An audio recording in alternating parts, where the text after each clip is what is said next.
Ok. Então, na última aula a gente ficou em que parte?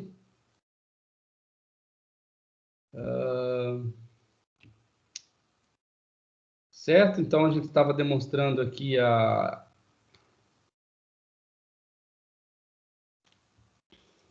lei de Kirchhoff, né? E aí damos início à lei de Stefan Boltzmann, né? Bom, primeiro começou com Stefan, né, em 1879, com uma lei empírica em que dizia que a energia interna, né, era dependente, era proporcional à quarta potência da temperatura, né? Então, essa energia emitida na forma de radiação, né? Isso foi postulado pelo Stefan em 1879. E quem demonstrou, né, essa lei empírica do Stefan foi Boltzmann, né, em 1884. Como é que ele demonstrou? Partindo dos conhecimentos aí da termodinâmica, né? Então, o que a gente fez na aula passada? A gente levou em consideração inicialmente, né, a equação de estado da radiação, né, que a pressão é igual à energia interna dividida por 3, um terço da energia interna. E também levamos em consideração as duas leis da termodinâmica. A primeira lei, que trata do princípio da conservação da energia, né, que podemos escrever como sendo dU igual a dQ menos PdV, onde dQ é o calor trocado e PdV é o trabalho realizado, né, pelo sistema. E a segunda lei, que relaciona a entropia com calor e temperatura, né, que pode ser expressa aí como sendo dQ igual a TdS. Né? Então, a primeira lei e as duas leis, elas podem ser combinadas, de forma que eu posso escrever a energia interna como função, né, da entropia e do volume, né, como aparece aí nesta relação.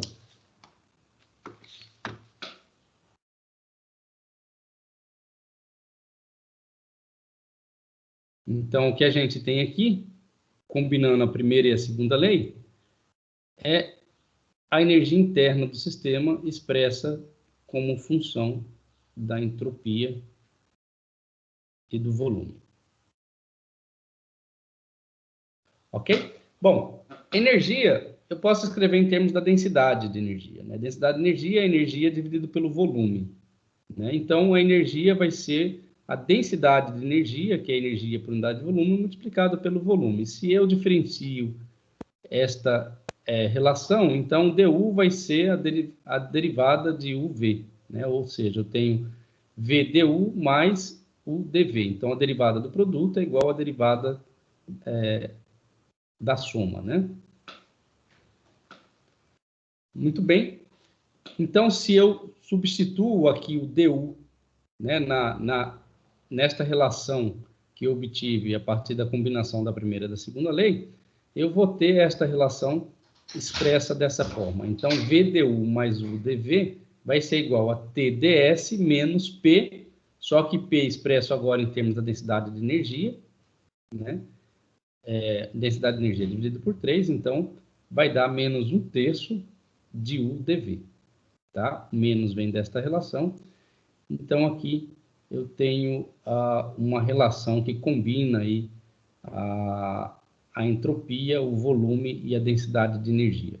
Tá? Escrevendo toda essa equação para a entropia, né? Então eu vou ter aqui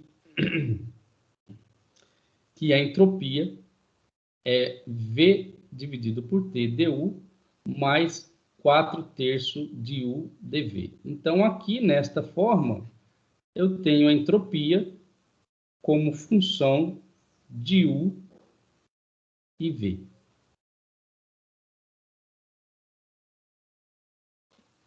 Muito bem. Só que ds é uma diferencial exata. Vocês sabem o que é uma diferencial exata?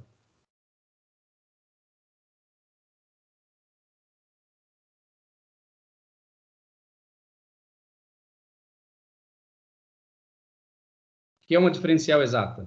Alguém pode me ajudar?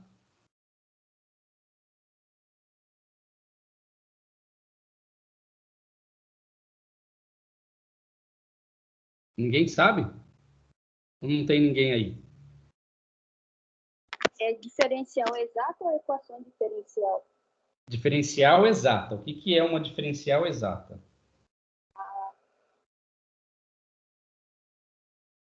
Não sei. Tá, então vamos ver isso. ds é uma diferencial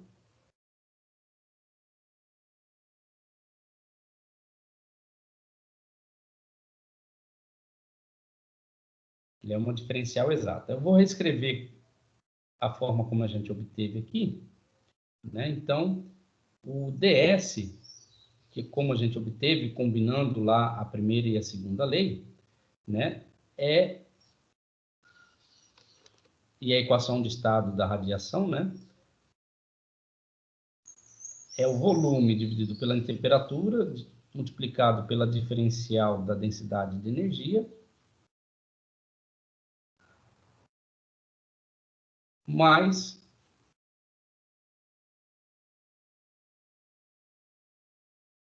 quatro U, né? Deixa eu ver aqui, é isso, 4/3 de UdV. Né? Faltou um T aqui, né? Deixa eu ver. Aqui está faltando um T. Então, esse termo aqui está incompleto. Da onde que vem esse T? Vou te mostrar. Então, quando a gente substitui aqui o DU por VDU menos UdV, né, e escreve essa expressão em termos de DS, né, o que eu faço, na verdade, é passar o TDS aqui para a esquerda e esses dois termos eu passo para a direita. Né, o UdV aqui soma com 1/3 de UdV, né, então fica 4/3 de UdV.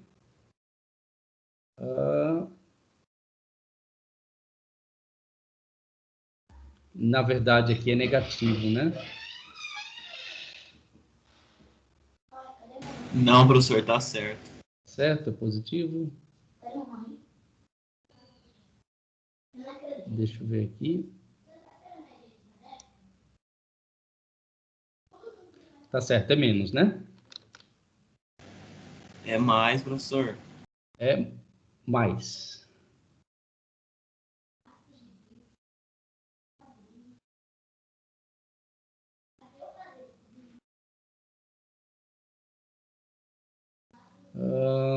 Então, quando você isola o ds aqui, você passa o t dividindo. Então, vai ficar 4u dividido por 3t dv. Correto? Muito bem. O que é uma diferencial exata, então, neste caso?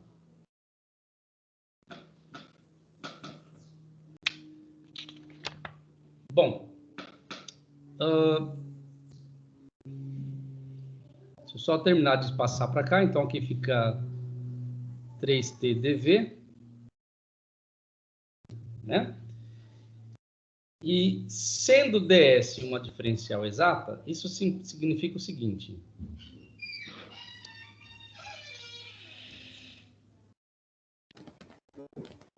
Ô, professor, Oi, pode dizer.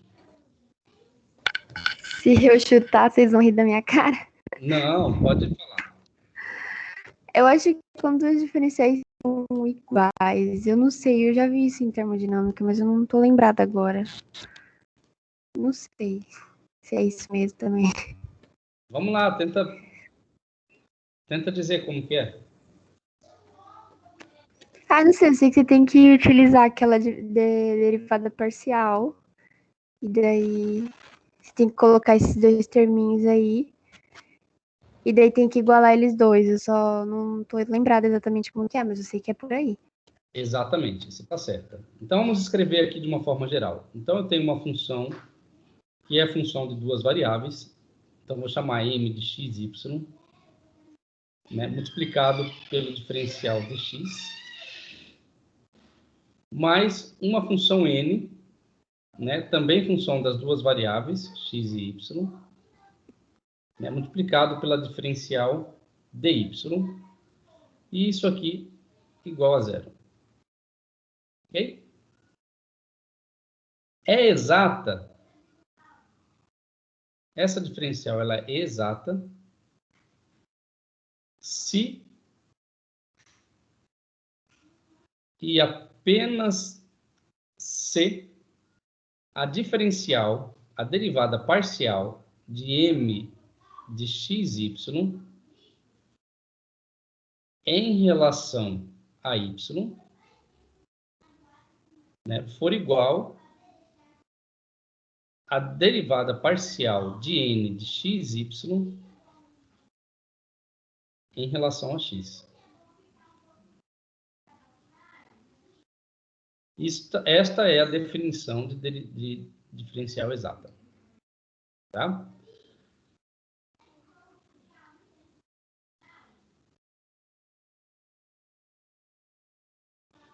Então, muito bem, continuemos aqui. Então, a gente pode escrever ds sendo diferencial exata, né? Eu posso escrever que o ds é igual à derivada de s em relação a u, mantendo o volume constante, né, vezes a diferencial du, mais a derivada parcial de S em relação a V, mantendo a energia, a densidade de energia constante, vezes a derivada V. Né? Então, sendo S função de U e V, né, e sendo S uma diferencial exata, eu posso escrever ds desta forma. Né? Então, se eu comparo estas duas equações, né, o que eu vou obter? Eu vou obter que V sobre T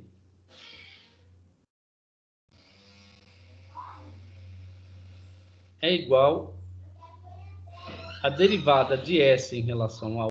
Então, ó, V sobre T vai ser igual a derivada de S em relação a U. E também...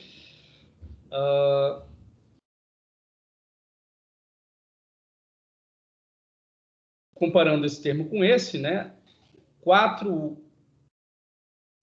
dividido por 3T, né? 4 vezes a energia interna.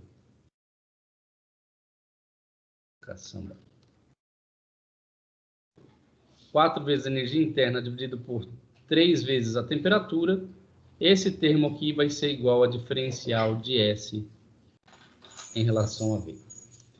Ok? Né? Aqui, essa diferencial, você, como a S é derivada de função de U e V, essa derivada ela se faz, né, em relação a V, mantendo a energia interna constante, e esta derivada de S em relação a U se faz mantendo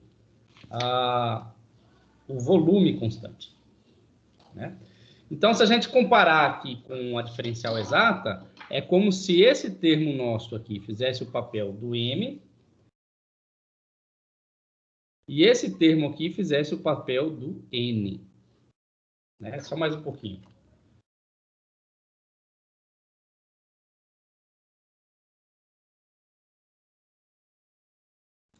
Desculpa, pessoal. Vamos lá.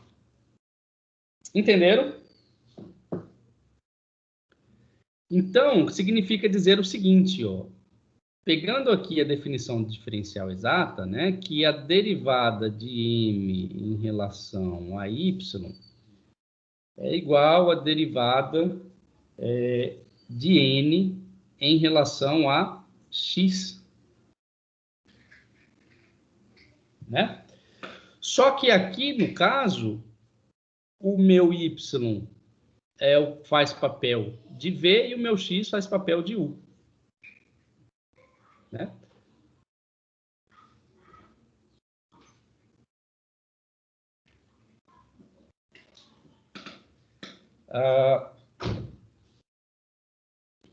Então, aqui vai fazer papel de V e aqui vai fazer papel de U. Ou seja, eu vou ter que a diferencial em relação, a derivada parcial em relação a V, né, de V sobre T, tem que ser igual à derivada em relação a U, derivada parcial em relação a U, né, de 4U sobre 3T. E isso aqui vai me levar à seguinte relação. Essa diferencial aqui vai dar 1 sobre T. E essa diferencial aqui vai dar 4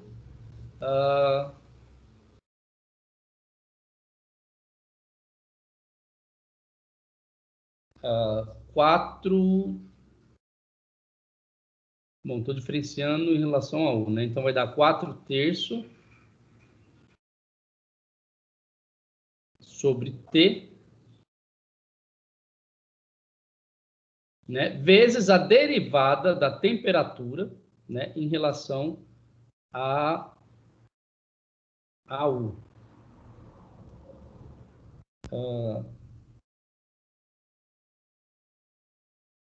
Né? Então vai dar derivada, derivada total, né? Agora, dt du.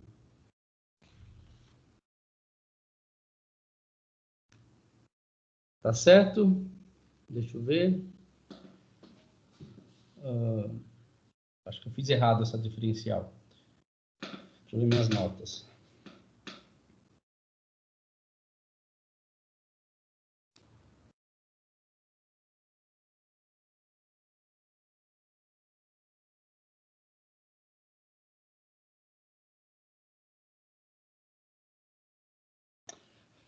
Sim. Lembrando aqui o seguinte, que U é função de S e V. E S é função de U e V.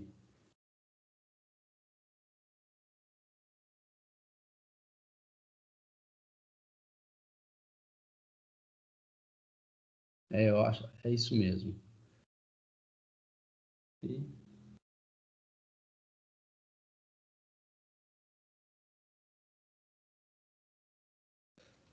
Não, tá errado. Tá errado. Porque aqui você tem uma derivada do produto. A gente tem uma derivada do produto. Então, primeiro deriva em relação a U, depois deriva em relação a T. Então, essa derivada do volume aqui vai dar 1 sobre T, né? E desse lado aqui, primeiro derivando em relação a U, vai dar 4/3. Opa! Vai dar 4 sobre 3T, né? E agora, derivando em relação a T, isso aqui vai dar menos. Como T aqui está no denominador, né? Passa para cima, vai dar T menos 1. Quando você deriva, baixa 1, vem negativo para cá. E soma 1, subtrai 1 no expoente. Então, vai dar T a menos 2. Voltando T para baixo, então vai ser 4 sobre 3T ao quadrado, né? Vezes a derivada total da temperatura em relação à energia interna.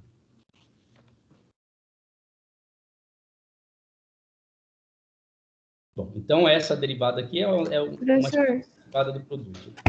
Pode eu dizer. Vi, acho que nas notas de aula tinha um U ali do lado do 4 multiplicando. Aqui, muito bem, tem um U mesmo, porque tem o U aqui é constante, né? Quando você deriva em relação a T. Está certa. Yeah. Tem esse U aqui.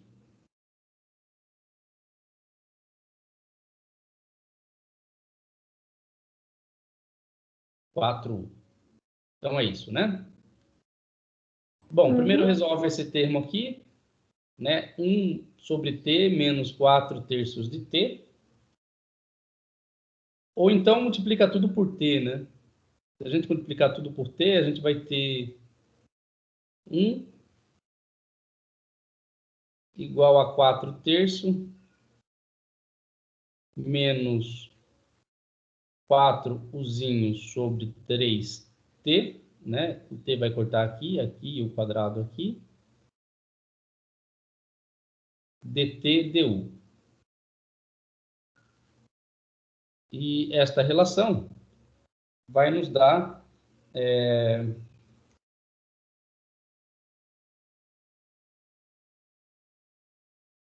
um terço, né?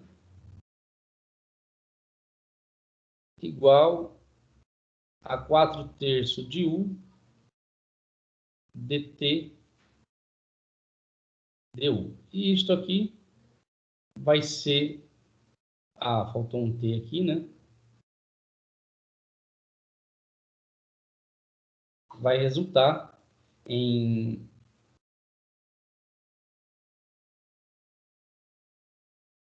du sobre u igual, né, o 3 aqui cancela, vai ser du sobre u igual a 4 dt sobre t. Integrando, como que dá essa integral aqui?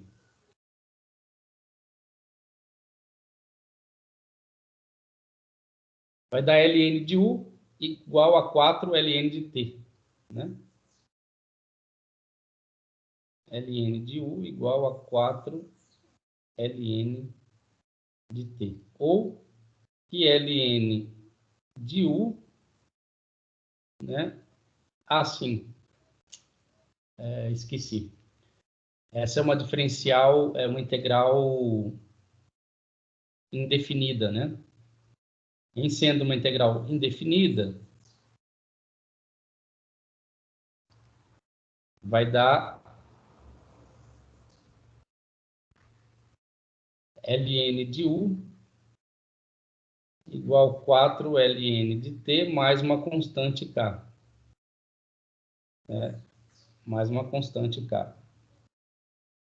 É o chamado constante alfa, né? Que é a constante de integração. Isso aqui vai nos dar como resultado que o u, este 4 aqui, você pode usar a propriedade de logaritmo, né? E passar lá para o expoente de 4. E se a gente leva tudo ao expoente, né? Nós vamos chegar aqui que u será igual a essa constante alfa multiplicado por t elevado à quarta potência. Tá? Essa constante, como é uma constante qualquer aqui, eu posso chamar essa constante de um ln, né? E aí eu vou ter tudo isso aqui sobre uma exponencial, né? E a gente sabe que algumas propriedades exponenciais, né, aplicando a propriedade exponencial, vai nos levar a essa relação aqui. Né? E essa relação aqui, se vocês lembrarem da minha última aula sobre a lei de Stefan, né? Ele diz que a energia interna ela é proporcional, né, à quarta potência da temperatura, e esse alfa aqui é uma constante aí de proporcionalidade. Né? E a gente chega, aplicando as leis da termodinâmica, a gente chega a esta relação que foi definida empiricamente por Stefan. Né? Então, essa é a lei de Stefan-Boltzmann, né, da radiação.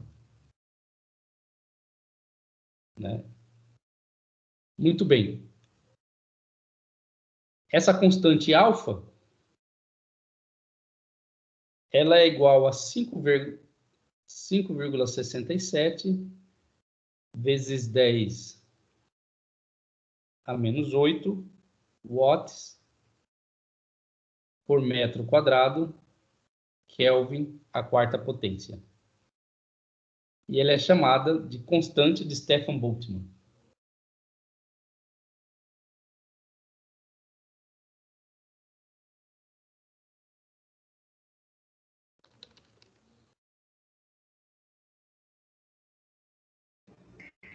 Professor, Oi?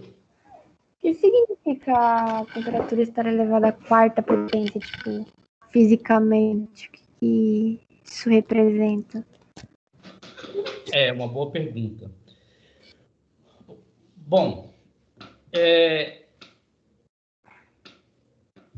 o que representa fisicamente que a energia interna da radiação, né, emitida por um corpo negro seja proporcional à quarta potência da temperatura. Esse resultado ele é interessante não pelo fato de que a temperatura seja proporcional à quarta potência, a energia interna seja proporcional à quarta potência da temperatura, mas ele leva em consideração que a distribuição espectral da radiação ele não depende da frequência, né, em particular da emissão. Então, de acordo com esse resultado do Boltzmann, né, ou seja, que você vai ter um crescimento aí em quarta potência, né? Você quer ver como é que funciona um crescimento em quarta potência? Vamos usar aqui uma ferramenta que eu gosto de usar e mostrar como que uma função cresce, né, com a quarta potência de outra função.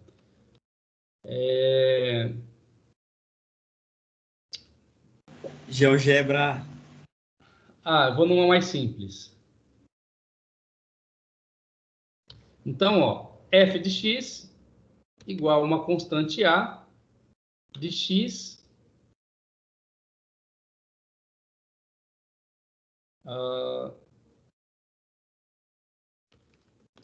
elevado à quarta potência. Bom, por simplicidade,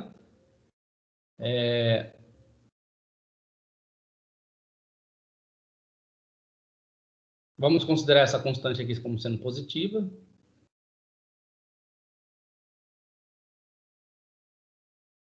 Vou colocar aí de 0 a 10. Passo de 1.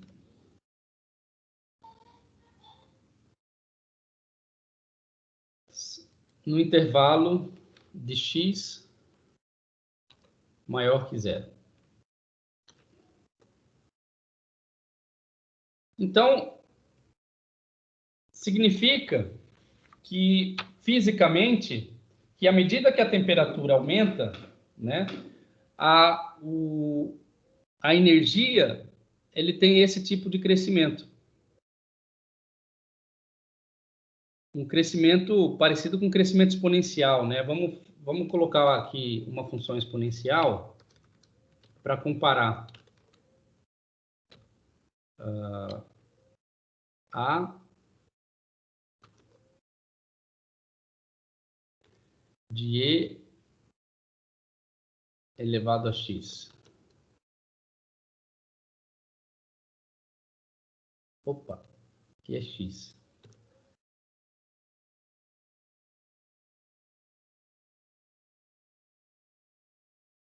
X maior que 0.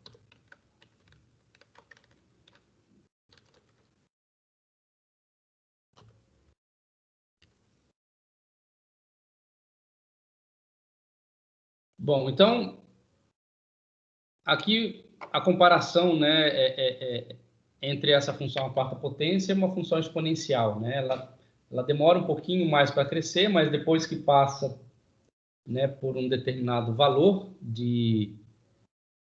no caso nosso, temperatura, né, ela tem um crescimento mais assintótico que o crescimento exponencial. Então, fisicamente, significa que, à medida que a temperatura aumenta, né, a energia interna, né, de emissão de um corpo negro tem que ter este crescimento aqui, segundo as previsões clássicas. Né? E a gente vai ver mais para frente como que deveria ser, como que é, né, o espectro de energia de radiação de um corpo. Né? Então, a sua pergunta se responde, né, olhando aqui para esse resultado aqui, essa linha vermelha. Né? Então, esta linha vermelha, onde a abscissa aqui vai representar a temperatura. Então, à medida que a temperatura aumenta, a energia interna tem esse comportamento. Entendeu? Sim, professor, obrigada. Tá. Mas outro fato interessante é que não leva em conta a distribuição espectral da radiação, ou seja, não depende da frequência em particular, né?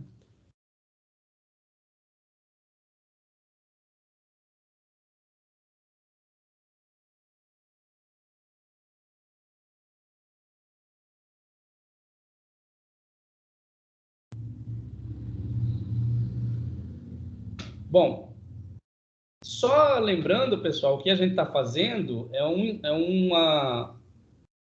estudo cronológico, né, da radiação, né? Então, a lei de Stefan-Boltzmann, né, data de 1884, né? Quando Boltzmann fez todo esse estudo teórico baseado nas leis da termodinâmica e obteve o resultado que foi empiricamente descrito por Stefan em 1879.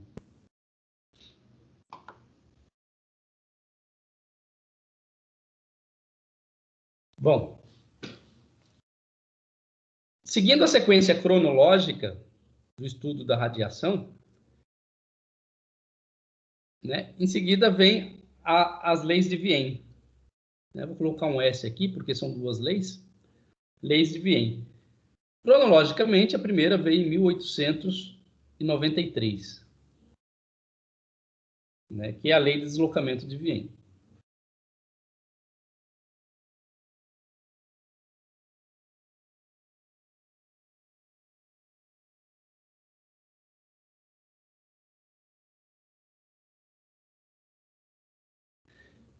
Bom, então aqui neste gráfico, a gente tem uma curva da radiância espectral de um corpo negro, né, em função da frequência de radiação e da temperatura, né? São três curvas, uma para cada temperatura. A primeira está em 1000 Kelvin, a segunda 1500 Kelvin, a terceira em 2500 Kelvin. Né? Então, essa radiação, ela está compreendida em três espectros diferentes de frequência, né? O primeiro espectro aqui no infravermelho, né, que vai aqui em torno de 0,5, chegando aqui a quase 4, né? Chegando a 4. E o espectro visível, né, que vai de 4 até um pouco, né, próximo de 6 aqui, né? 6 vezes, né, 10 elevado a 14 Hz. Né? Então, aqui está o espectro visível, né, que vai do vermelho até o azul. E acima do espectro visível tem o ultravioleta. Né? Então, a gente sabe, né, que acima do espectro visível e abaixo do espectro visível, a gente não vê a radiação, a cor da radiação. E o que acontece com a radiância espectral de um corpo à medida que a frequência e a temperatura aumenta? Né? Então, acontece que o valor máximo da radiância espectral, né, a frequência máxima para o pico de radiância espectral, ele tem um deslocamento à medida que a temperatura aumenta. Ele tem um deslocamento para o ultravioleta. Né? Então, o pico de espectro ele vai se deslocando para a esquerda à medida que você vai aumentando a temperatura desse corpo. Né? Então, essa radiância espectral, aqui ela está só da frequência. Diga. O senhor falou o que é uma radiância espectral? Eu não falo. É o espectro de energia da radiação. Ah, tá.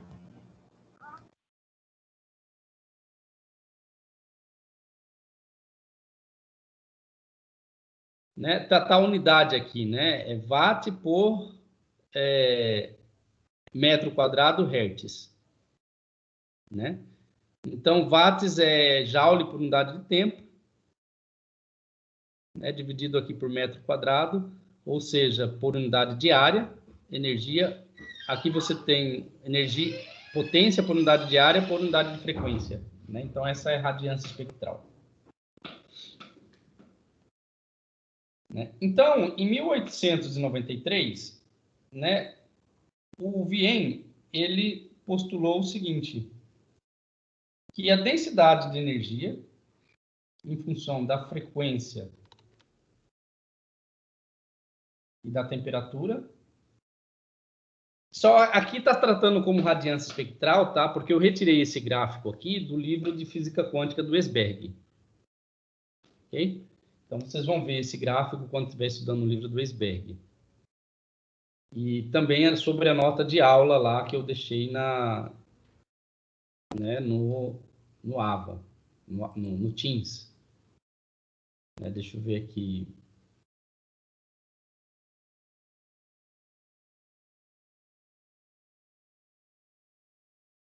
Então, é essa nota de aula aqui.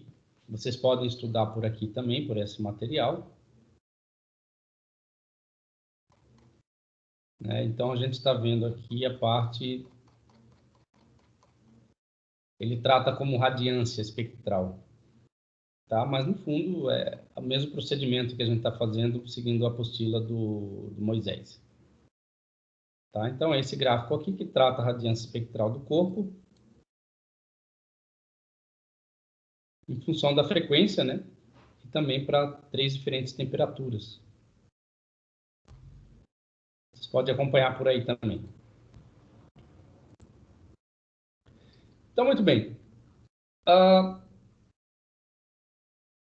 Então, a lei de deslocamento de Wien, ele diz que a energia, a densidade de energia, que é a função de Ni e de T, né? Ela é igual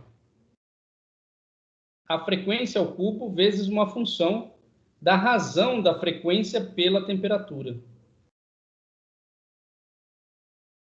Né? Ou seja,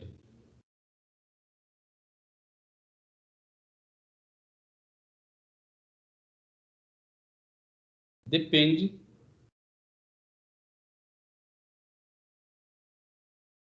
da razão Ni sobre T. Muito bem. Já em 1896, né, o Wien ele definiu uma forma empírica, né, para esta função de Ni sobre T. Então, ele define a forma empírica, que foi conhecida como forma empírica de Wien.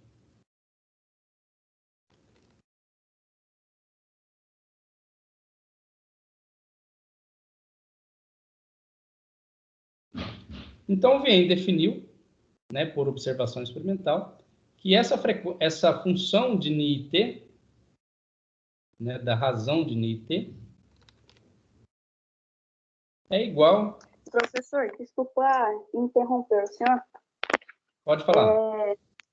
Até hoje eu não consegui entender a definição de empírico, porque eu andei lendo algumas coisas assim, um significado, mas o senhor poderia explicar mais ou menos? O termo empírico? É. Tá. O termo empírico é quando você... O empírico, quando fala-se que a física é uma ciência empírica, significa que a física é baseada em observações experimentais. Tá? Então, você observa um fenômeno da natureza e descreve esse fenômeno baseado naquilo que você observa. É uma descrição empírica.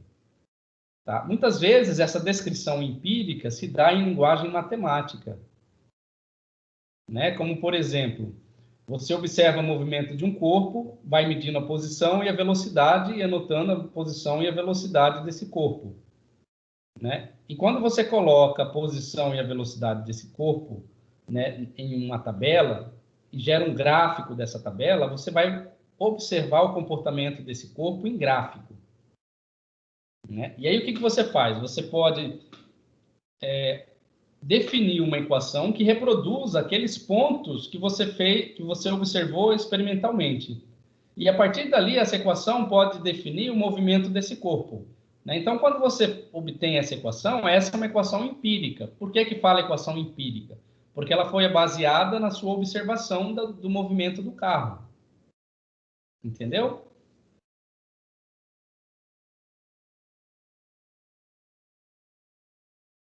Entendeu ou ainda tá difícil de entender? Ela falou no chat que entendeu, professor. Ah, tá. É porque eu não estou vendo o chat. Eu só estou vendo a tela aí do Jamboard, pessoal, tá?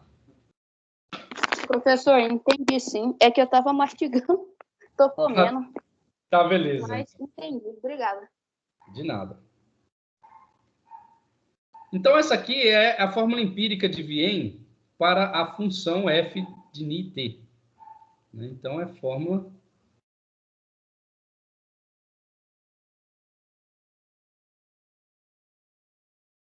para f de Ni-t. Né? Então, notem aqui que, baseado nas observações de Wien, ele descreveu aqui, o c aí está relacionado com a velocidade da luz, né? E o beta aí é uma constante, né, de proporcionalidade. Por que beta aqui é uma constante de proporcionalidade? Vocês teriam condições de me dizer qual que é a, a unidade de beta? Qual deveria ser a unidade de beta aqui?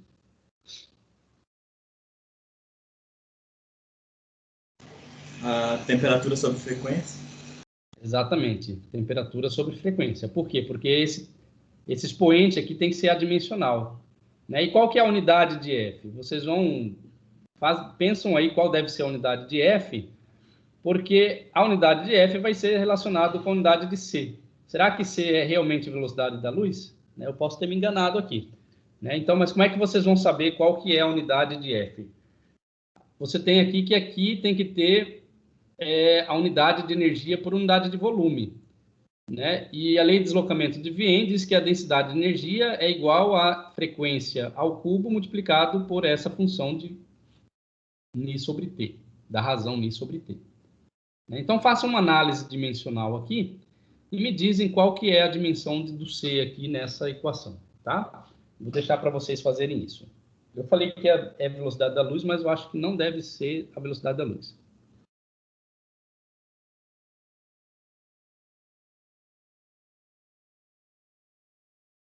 Então, faça uma análise dimensional, que a partir da análise dimensional a gente vai saber realmente se isso aqui é a velocidade da luz. Ok? Entenderam?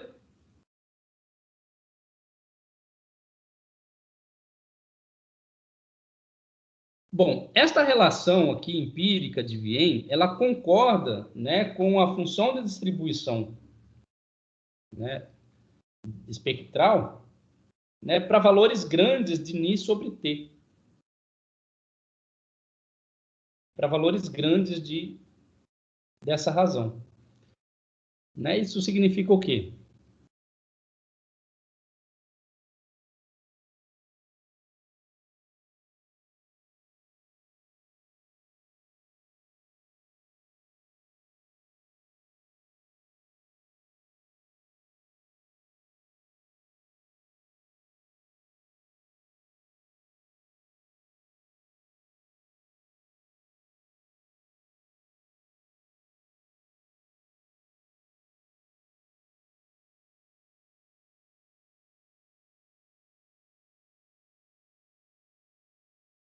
Bom, significa que essa teoria ainda não está legal, né? Porque ela só estava concordando com as observações experimentais quando essa razão aqui era grande.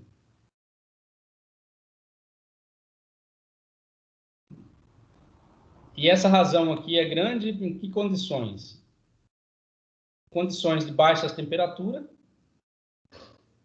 ou de altas frequências, né?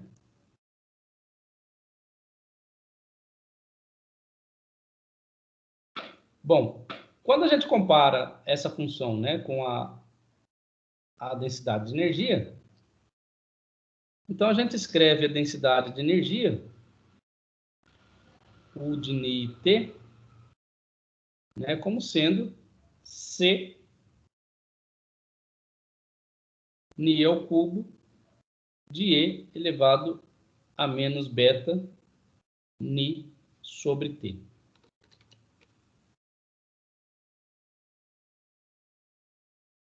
Então, Ni é a frequência, T é a temperatura, o beta aqui tem unidade de temperatura por frequência, unir aqui unidade de frequência, e aqui o C vocês vão me dizer qual que é a unidade do C fazendo análise dimensional. Não é difícil, né? Vocês podem aí fazer usando o Sistema Internacional de Unidades, né? O Sistema Internacional de Unidades, frequência é 1/segundo,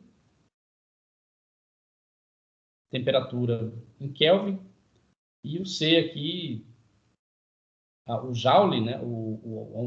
A energia interna é Joule por metro cúbico, né? Então, Joule é o quê? Quilograma, metro quadrado por segundo ao quadrado,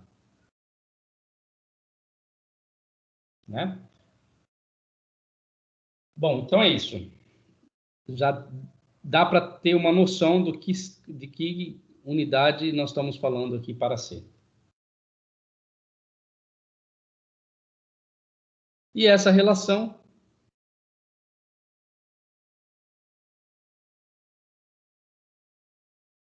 válida apenas no limite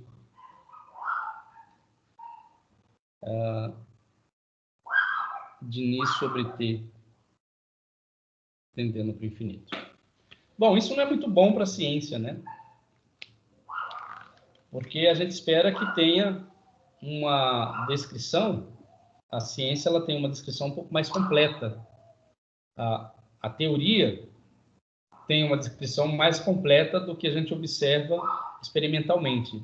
E quando a teoria e o experimento não reproduzem os mesmos resultados, alguma coisa está errada, né? Ou o experimento não foi realizado, né, com o rigor que se requer para a ciência, ou tem alguma falha na teoria, né? Bom, seguindo a sequência cronológica, nós vamos para 1900, né, que é a lei de Rayleigh-Jeans. Cássio, Professor, oi, fala. estou procurando aqui sobre a unidade de medida ali desse trem, mas não encontrei na internet. Você não conseguiu fazer?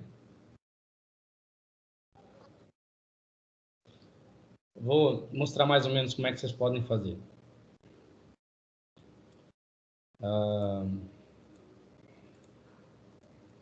Olha, energia interna vai ter dimensão de massa,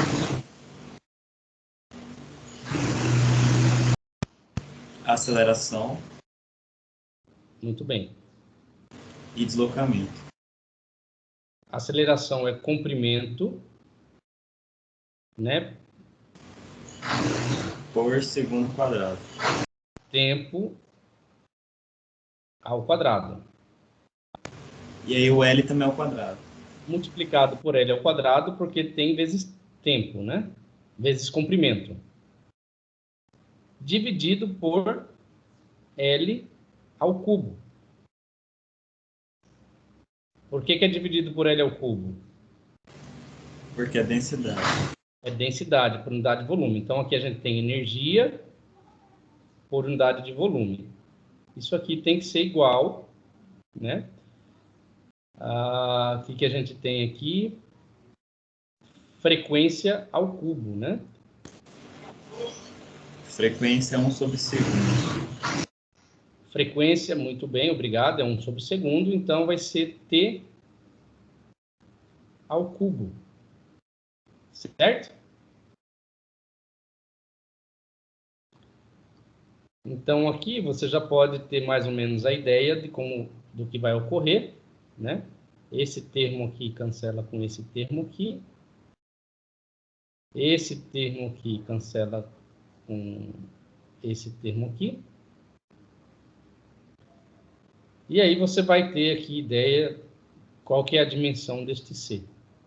Massa, tempo por comprimento.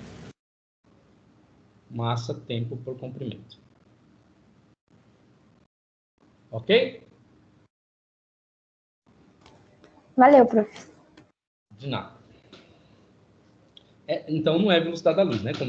Como havia falado. Equivocadamente. Muito bem, seguindo aí o desenvolvimento, né, cronológico do estudo da radiação. E por que que esse estudo é importante? Porque foi esse desenvolvimento cronológico da radiação que deu origem, né, ao que a gente chama hoje de mecânica quântica.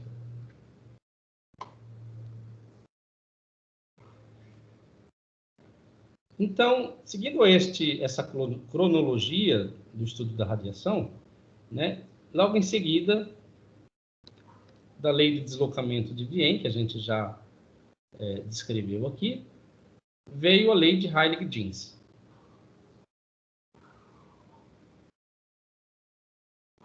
E que foi extremamente importante, né, para o surgimento da mecânica quântica.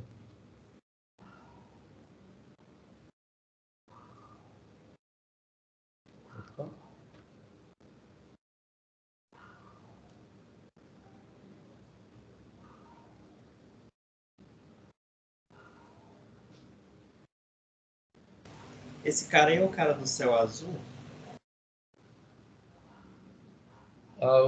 O Jeans, né? Não, o Riley.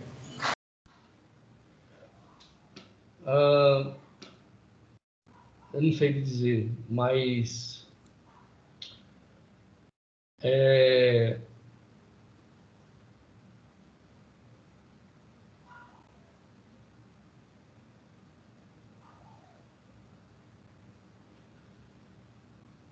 bom, o nome completo dele tem na apostila aqui, tanto do Heilig quanto do Jeans. O cara lá do desvio da radiação pelas partículas da atmosfera e tal. Partículas de água na atmosfera, né? A gente vê alguns deslocamentos de Heilig em laboratório de física moderna, né? Vocês chegaram a fazer laboratório de física moderna? Não, porque o Covid não deixou. Certo. Então, aqui, bom, eu estou só tratando o último nome das pessoas, mas quando vocês forem aqui estudar esse material, tem o nome completo deles, tá? Otto Fritz Franz Wien, né? O nome dele é um pouquinho maior, né? Eu não vou me arriscar a pronunciar aqui para vocês não rirem da minha pronúncia. Ou até mesmo eu rir de mim mesmo, né? Bom, mas do Heilig Jeans, tá aqui John William Struve Heilig e James Hopper Jeans, né? Em 1900, início do século 20, né? Eles usaram a lei de equipartição da energia, que já vinha sido, né, estabelecido por Boltzmann, né? Então eles usaram da lei da equipartição de energia, uma lei clássica, para descrever a distribuição de energia da radiação, né, em termos da energia térmica.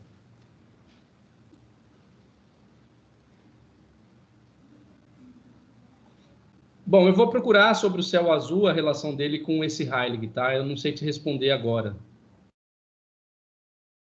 E também você pode fazer o mesmo. E se você encontrar, você pode jogar lá no chat, pode jogar aqui no Teams ou na próxima aula falar pra gente, beleza? Combinado?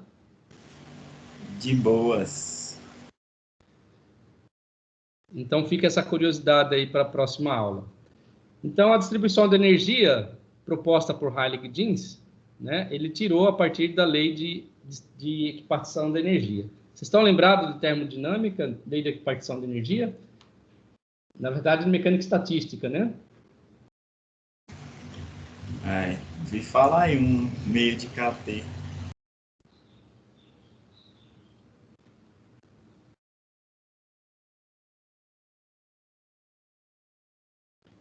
Bom, a lei de equipartição da energia está relacionada com energia térmica e energia cinética da partícula, levando em consideração o grau de liberdade das partículas, tá? E o número de partículas.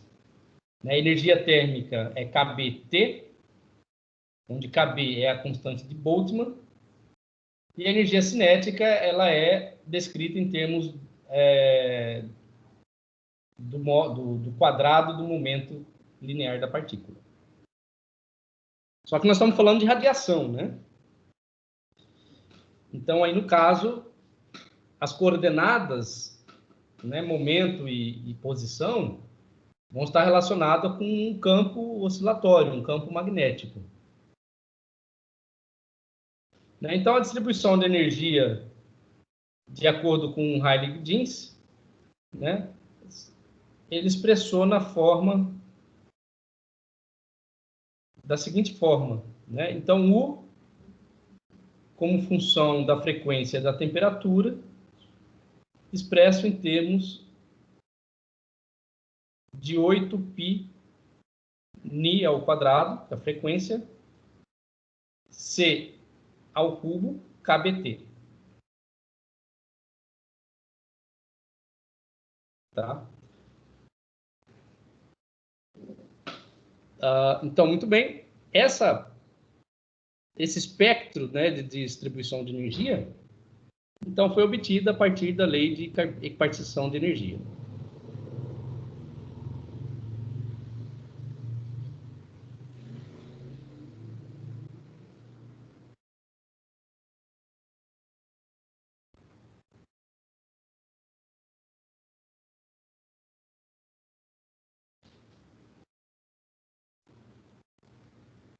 Lei da... Já errei, não é distribuição, é equipartição.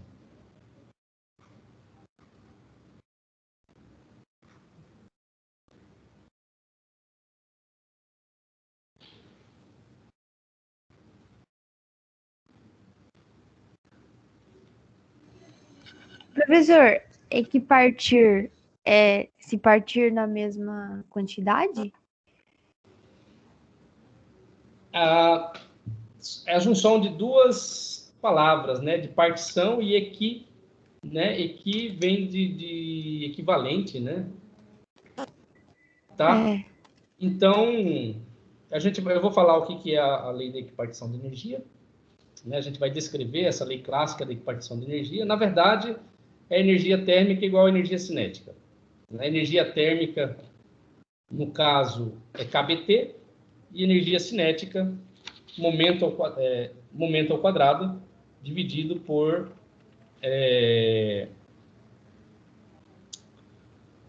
momento ao quadrado dividido por 2m. Né? Bom, energia cinética, vocês estão lembrados da relação de energia cinética, né? Eu acho que vocês usam K, que é meio de mv ao quadrado, né? Só que momento é massa vezes a velocidade. O que a gente tem aqui? Momento vezes velocidade, né? Então, se eu multiplico esse termo e divido por m, né, eu posso escrever assim, ó, 1 sobre 2m de mv ao quadrado, ok? Só multipliquei e dividi por m aqui esse termo, e aqui eu vou ter que a energia cinética é p quadrado sobre 2m. Então, a lei da equipartição de energia diz que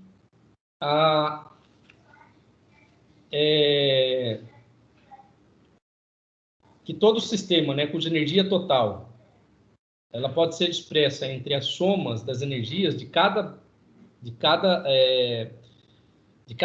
grau de liberdade, né? Quando eu falo de grau de liberdade, estou relacionando ao movimento da partícula em cada dimensão, né? X, Y, Z. Né? E se essa energia ela for proporcional ao momento ao quadrado, ou seja, se ela for de natureza cinética, né? Então o valor médio dessa energia ela é descrita como 1 sobre 2 kBt, onde Kb é a constante de Boltzmann e T é a temperatura. A gente vai descrever isso mais para frente. Tá? Mas antes de descrever a lei de equipartição de energia, vamos comparar a distribuição de energia proposta por Heilig-Jeans, né, com a lei de deslocamento de Wien. Né? A lei de deslocamento de Wien, né, diz que a densidade de energia, né, está aqui, é C ni ao cubo E menos beta ni T.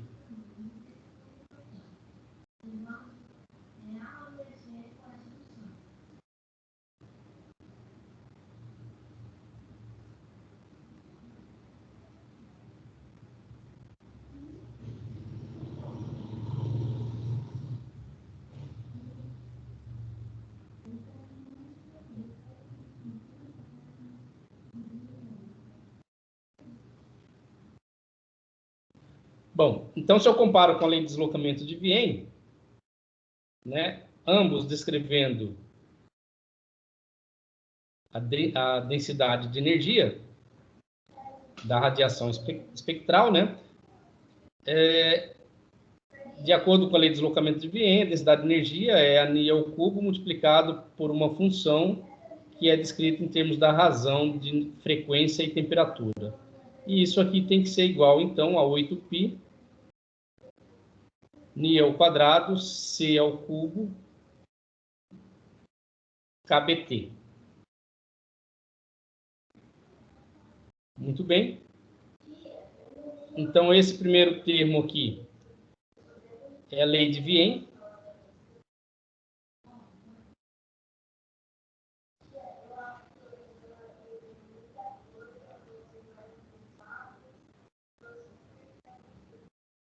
E esse termo aqui, distribuição de energia de Heilig-Jeans.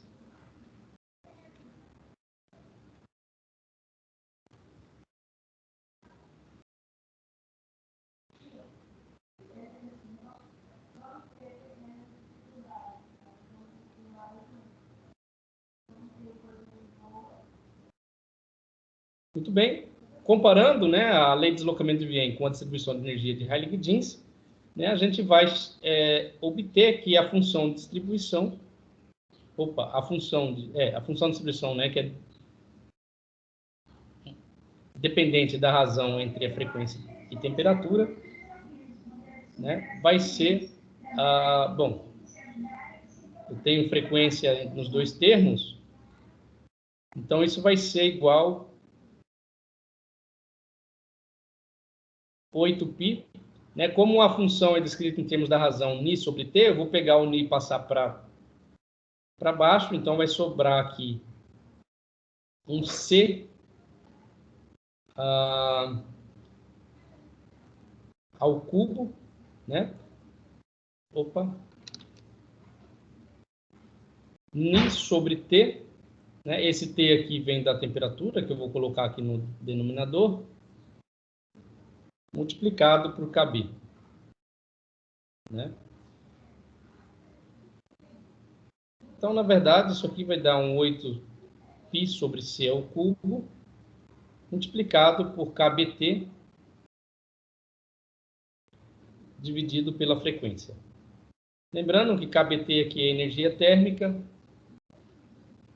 né, e Ni é a frequência. Então, essa é a função de distribuição espectral de Heilig-Jeans. Né? Então, essa função, ela expressa a função de distribuição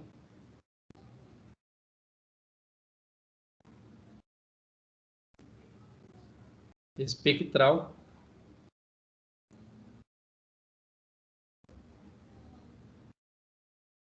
de Heilig-Jeans. Ok? Alguma dúvida? Bom, esta função de distribuição, ela também concorda com resultados experimentais, só num limite em que Ni sobre T tende a zero.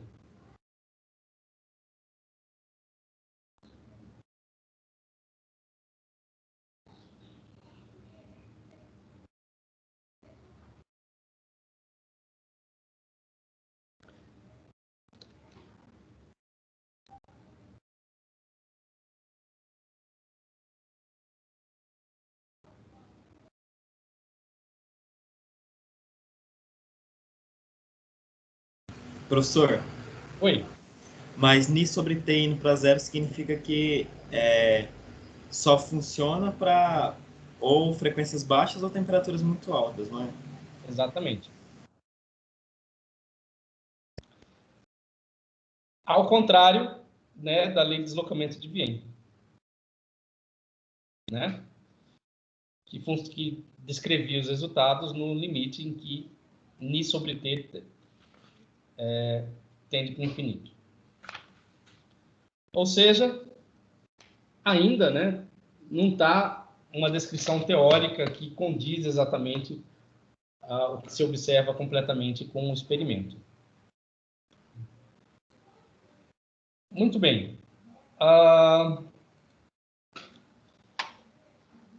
Então vamos falar agora um pouco da lei de equipartição da energia. E tentar entender esse resultado aí que o Heilig-Jeans obteve. Então, essa lei de equipartição da energia é uma lei clássica. Lei clássica da equipartição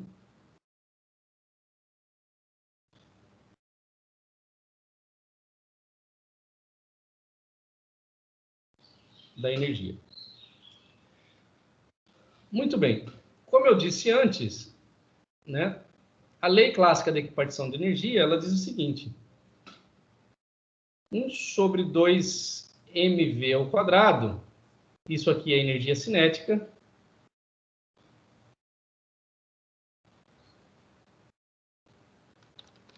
isso aqui é energia cinética, né? Escrito em termos do momento, fica P quadrado sobre 2m,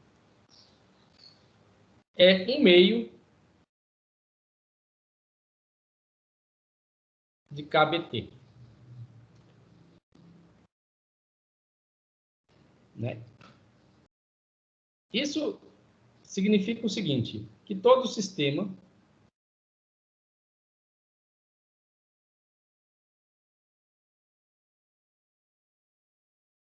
cuja energia total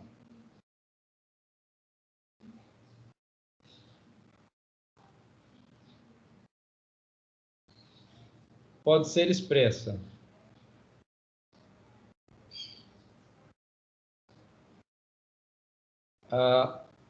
como sendo a soma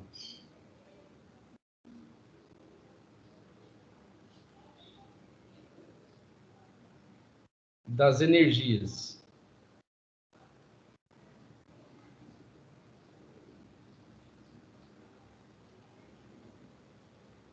em cada grau de liberdade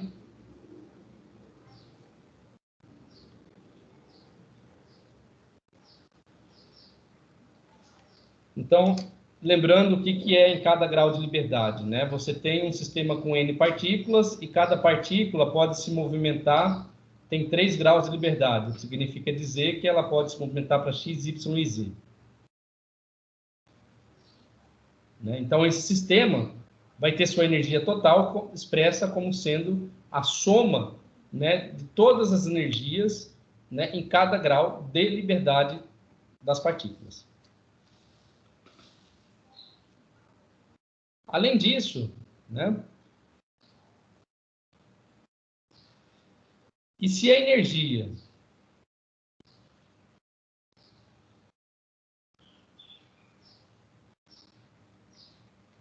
cinética, opa, nem sei o que escrevi aí, é cinética,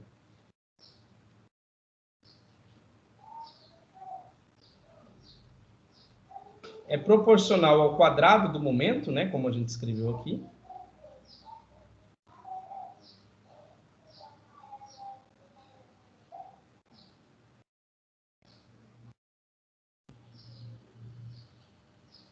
o que significa dizer que a energia cinética é proporcional ao quadrado do momento?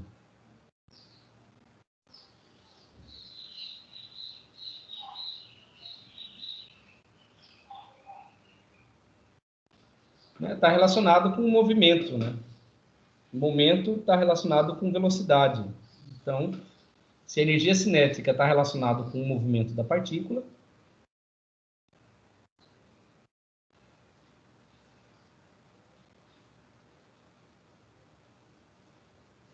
e correspondente, né, a cada grau de liberdade. Então, você, como isso aqui é uma grandeza vetorial, o momento é uma grandeza vetorial, esse momento ele pode ter 3 graus de liberdade. Cada grau de liberdade é apontado para uma direção específica do espaço. Então, ao quadrado do momento correspondente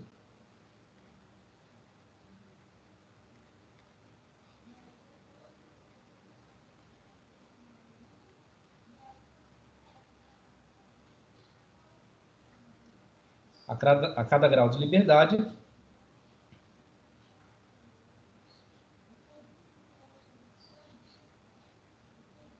então o valor médio da energia cinética, né, por grau de liberdade, como escrevi aqui,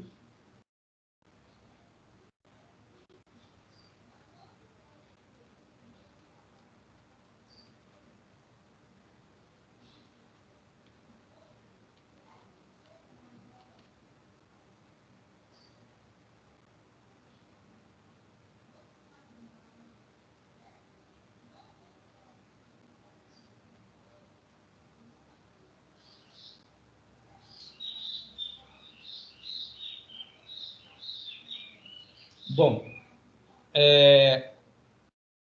isto vai ser igual à energia térmica, né? Só que a energia térmica ela está relacionada com a temperatura do sistema, né? Então, a gente tem que levar em consideração o valor dessa temperatura, né? Então, estando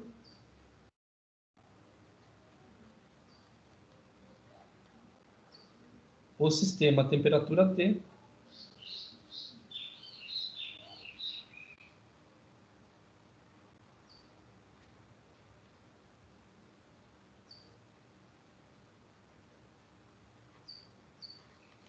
né? Então, isso aqui é igual a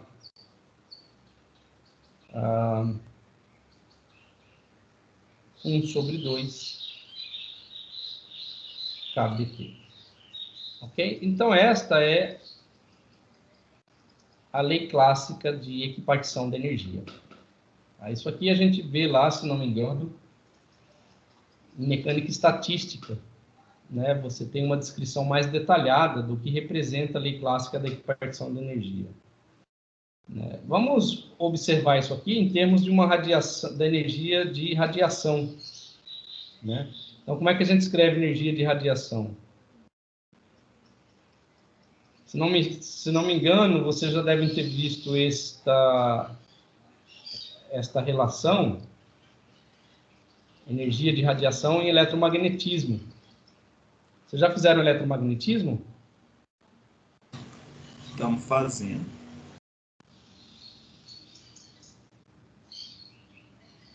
Bom, em algum momento da vida acadêmica de vocês, no eletromagnetismo, vocês vão ver que a energia de uma radiação, né, eletromagnética, ela vai ser expressa em termos da somatória em I variando de 1 até F, né, alfa I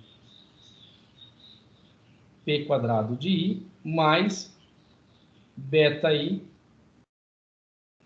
QI ao quadrado. Né? P e Q são coordenadas, né, de momento e de velocidade, e de posição. Ok? Muito bem. Que a coordenada ao quadrado, né, coordenadas de posição ao quadrado, está relacionado com algum tipo de energia, né? Ou seja, com energia que depende da configuração de um sistema, que é a posição, né? Então, isso remete à ideia da energia potencial. Enquanto o P está relacionado com movimento, né? Momento, né? Então, remete à ideia de energia cinética. Né? Então, a energia de radiação vai ser um somatório, né, de QI mais UI. Né? Sendo que QI e PI são coordenadas normais que vão descrever, no caso aí do sistema de oscilações, né, de oscilações de campo, Isso vai estar relacionado com as coordenadas normais que vão descrever o estado desse campo eletromagnético. Né? Você tem a oscilação de um campo elétrico acoplado com a oscilação de um campo magnético. Então, e Q e P são as coordenadas que estão normais, né? Coordenadas normais. Por que são normais? Né? Porque você tem dois campos que oscilam com ângulo reto, né? Ângulo normal, um em relação ao outro. O campo elétrico oscilando numa direção perpendicular ao campo magnético. Então, são coordenadas normais que descrevem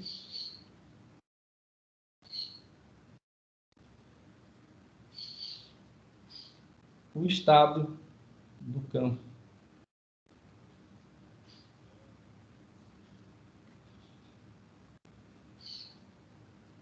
eletromagnético.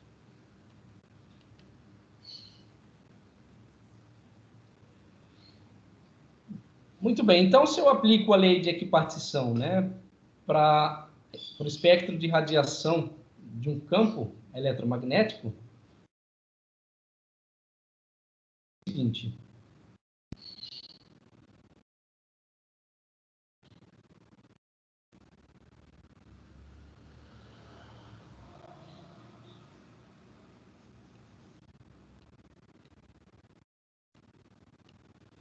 Então, aplicando a lei de equipartição, nós vamos ter,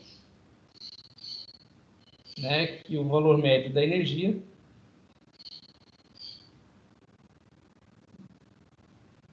vai ser igual ao valor médio da energia cinética mais o valor médio da energia potencial. Isso aqui igual a KBT. Né? Lembrando que é valor médio, né, da energia. Quando você aplica a lei de equipartição, a gente obtém esse termo aqui, né, que a energia, valor médio da energia é igual a KBT, onde K é a constante de Boltzmann e T é a temperatura.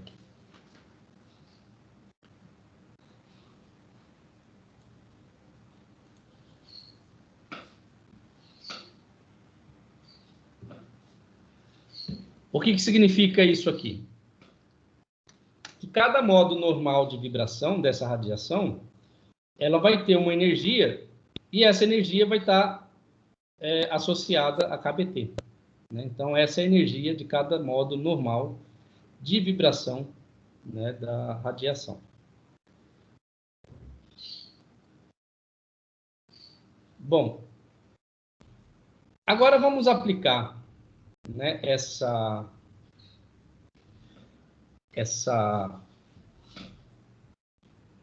teoria para calcular a densidade de energia, né, dentro de um intervalo de frequência.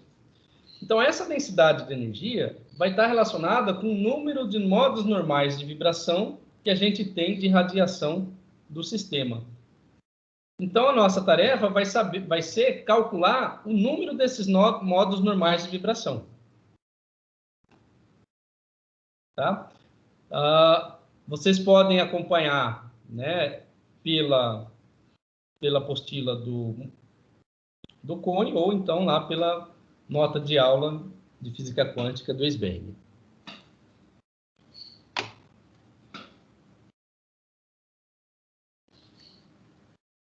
Então, como eu disse, cada modo normal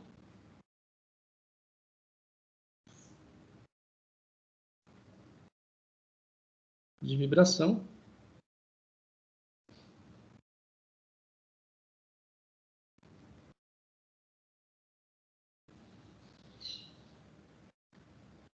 possui uma energia total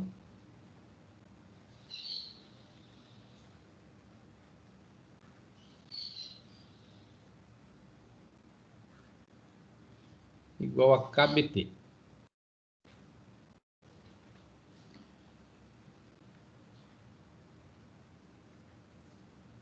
Então, nossa tarefa agora é calcular o quê? A densidade de energia. Né? É o que a gente tem tentado obter, né, entender como é que a densidade de energia foi estudada, né, cronologicamente ao longo dos anos, né, levando em consideração lá no século XIX até o início do século XX.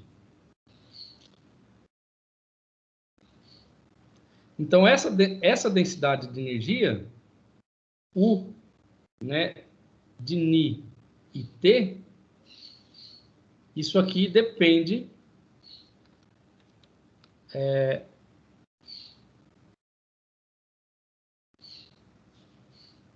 do número de modos normais de vibração.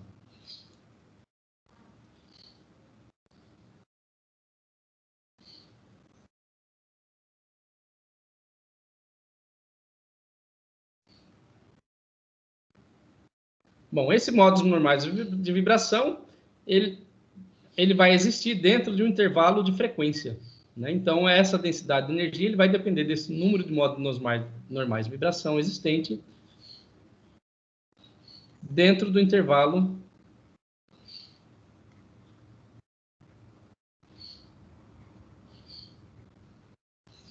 de frequência Ni mais Dni.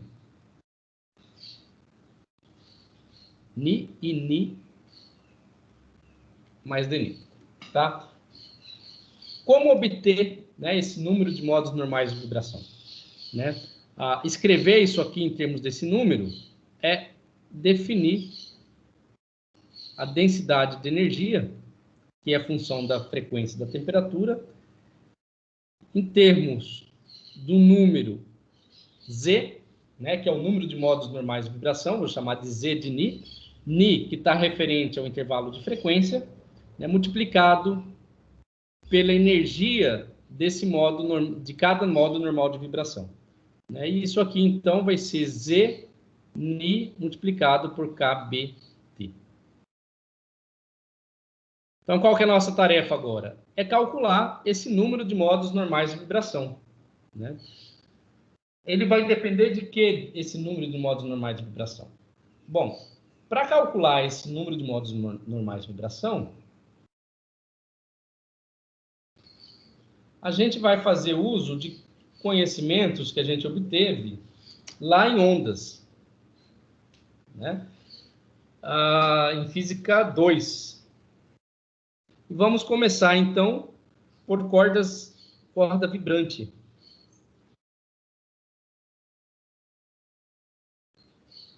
Vamos analisar como que é o modo normal de vibração de uma corda vibrante. E aí, então, a gente faz analogia para a radiação. Então, numa corda vibrante, como que é o comprimento de onda que propaga em uma corda que possui dois vínculos?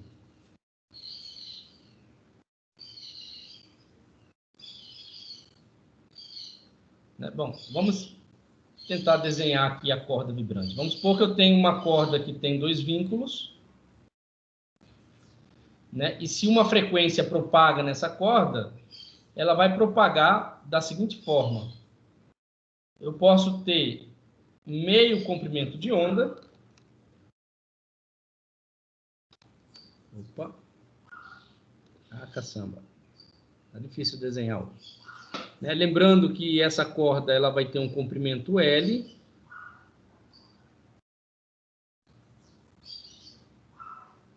Né? Ela tem um comprimento L.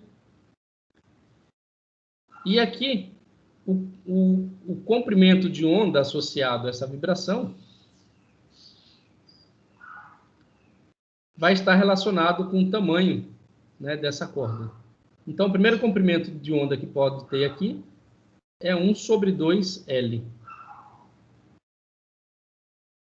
Né? Eu posso ter também um comprimento de onda inteiro. Né?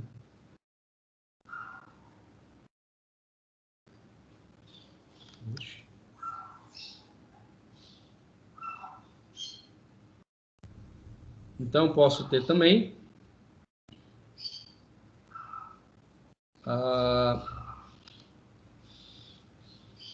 2L sobre 2. Né? E eu posso ter também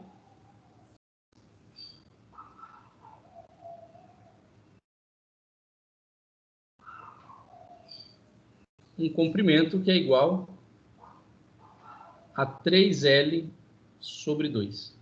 E assim sucessivamente, né? A gente pode generalizar o comprimento de ondas que cabem aqui dentro como sendo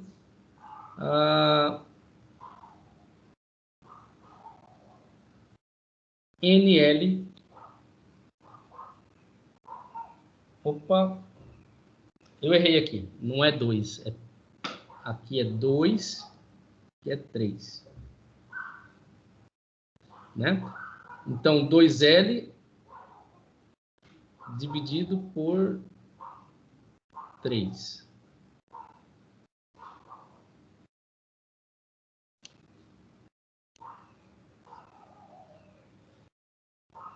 E esse comprimento de onda aqui não é L sobre 2, né?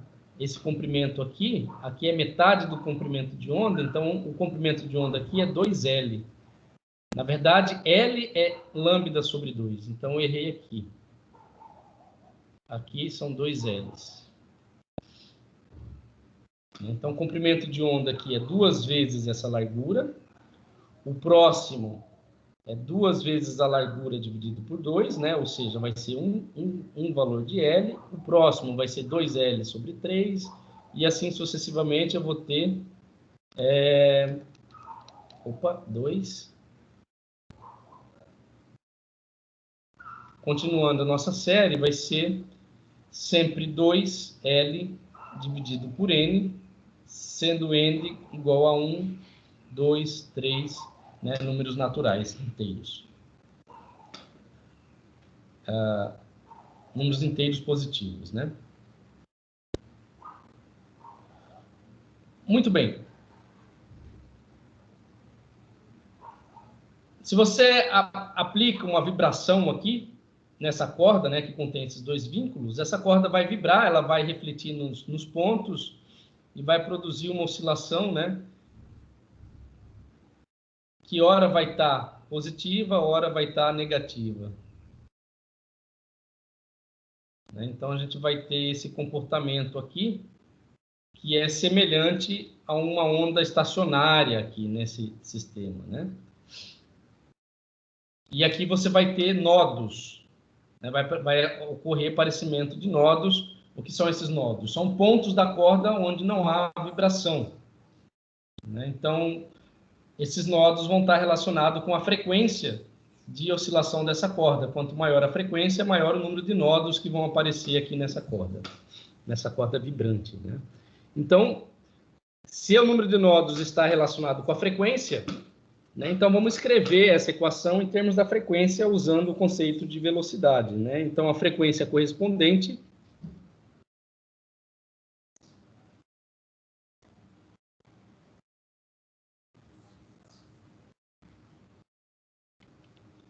né, a gente sabe que comprimento de onda é igual à velocidade de propagação dessa onda no meio dividido pela frequência. Então, a frequência, né, de vibração é dependente de n, né? O comprimento de onda aqui é dependente de n, vai ser igual à velocidade dividido por lambda n, né? E lambda n é 2π sobre n, então isso aqui vai ser igual a n multiplicado pela razão da velocidade com que essa onda se propaga, dividido por 2 vezes o comprimento L da corda. Então, V é a velocidade com que essa frequência, com que essa oscilação, né, ela vai se propagar na corda, e L é o comprimento da corda. E N aí, na verdade, vai estar relacionado com números de nodos normais de vibração dessa corda. Número de nodos, né, dessa corda. Se N for igual a 1, eu tenho um nodo, N igual a 2, e assim sucessivamente.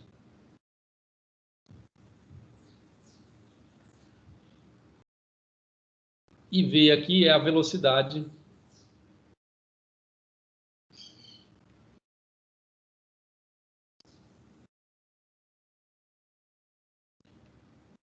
de propagação da onda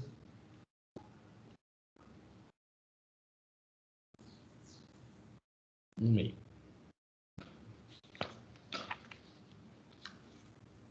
Tudo bem? Bom, falta 10 minutos para acabar a aula. Nesses 10 minutos, eu vou calcular, né?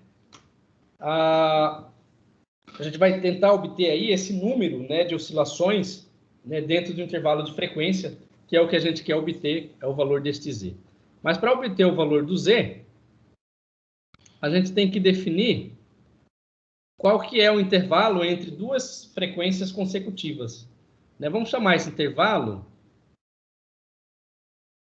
de delta. Então, definindo delta, né? Opa.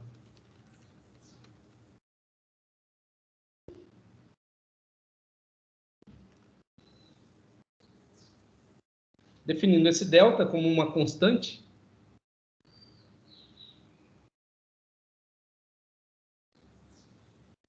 e essa constante, ela mede a diferença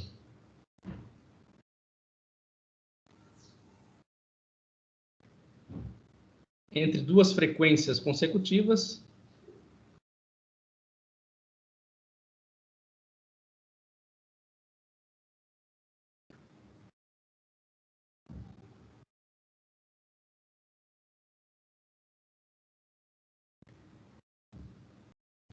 né? Então, eu posso pegar aqui para n igual a 1, ou n igual a 2, ou então n igual a 2 e n igual a 3, ou duas frequências consecutivas qualquer.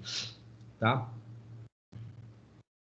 Então, esse delta, ele vai ser expresso, né, como sendo ni de n mais 1 menos ni de n.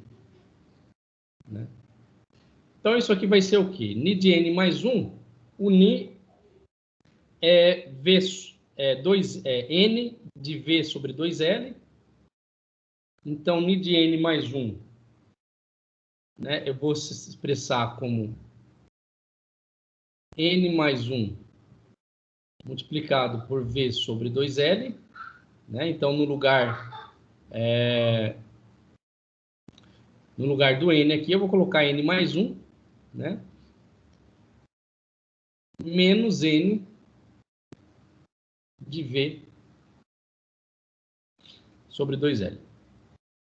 Então, isso me dá que esse intervalo, né, essa diferença entre duas frequências consecutivas, é exatamente a velocidade de propagação dessa onda na corda, dividido por 2 vezes o comprimento dessa corda.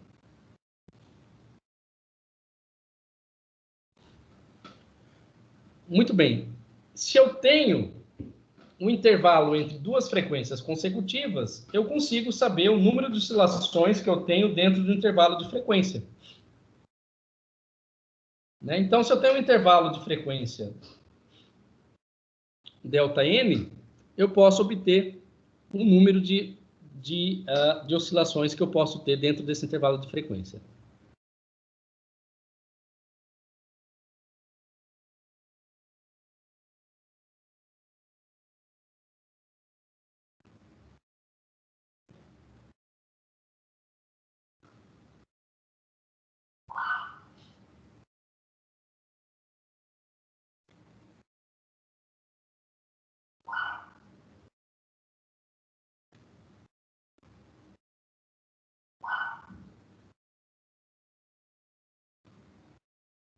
Então, eu vou querer calcular esse número de oscilações dentro desse intervalo de frequência. E este número, né, vai ser o número z de ni, multiplicado por esse intervalo de frequência, e vai ser igual ao intervalo de frequência dividido pelo valor de delta. E isso aqui vai dar, né, 2L sobre V, né, a gente achou o valor de delta aqui, multiplicado por delta ni.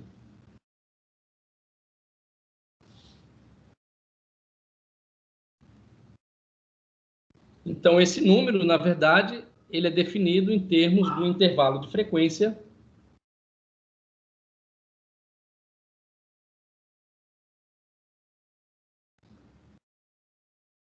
né, o intervalo de frequência ΔΝi dividido, né, pela diferença entre duas frequências consecutivas.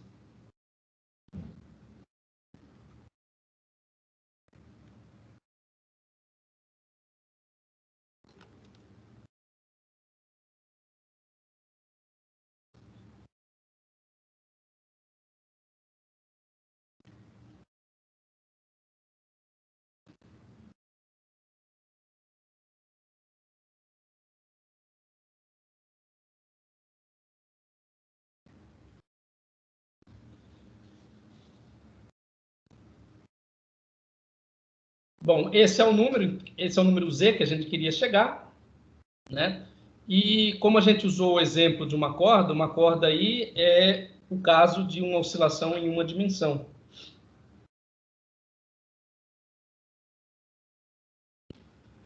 E em uma dimensão,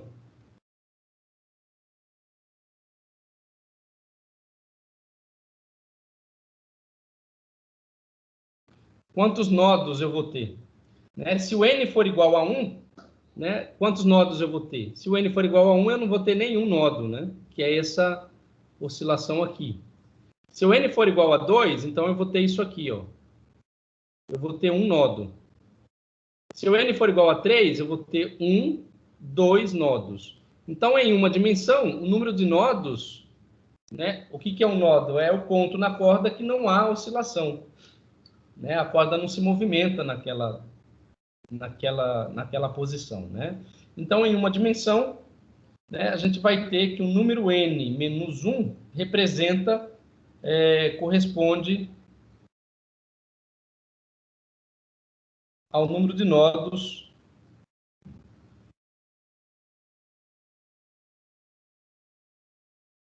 da vibração.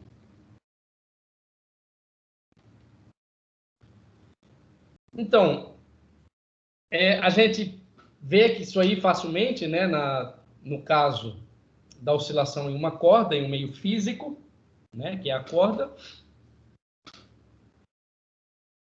E vamos analisar, né, para a próxima aula, a radiação em uma cavidade, né, e tentar obter essa energia interna calculando esse Zn aí para uma cavidade, né, levando em consideração a radiação de uma cavidade.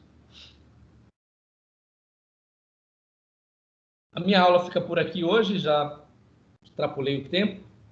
Ah, não, ainda falta 5 minutos. Mas, de qualquer forma, o que eu queria dizer para vocês hoje é isso aí.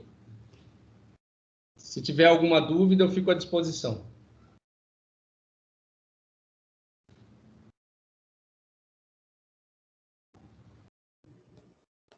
Por mim tá de boa, professor. Obrigado pela aula.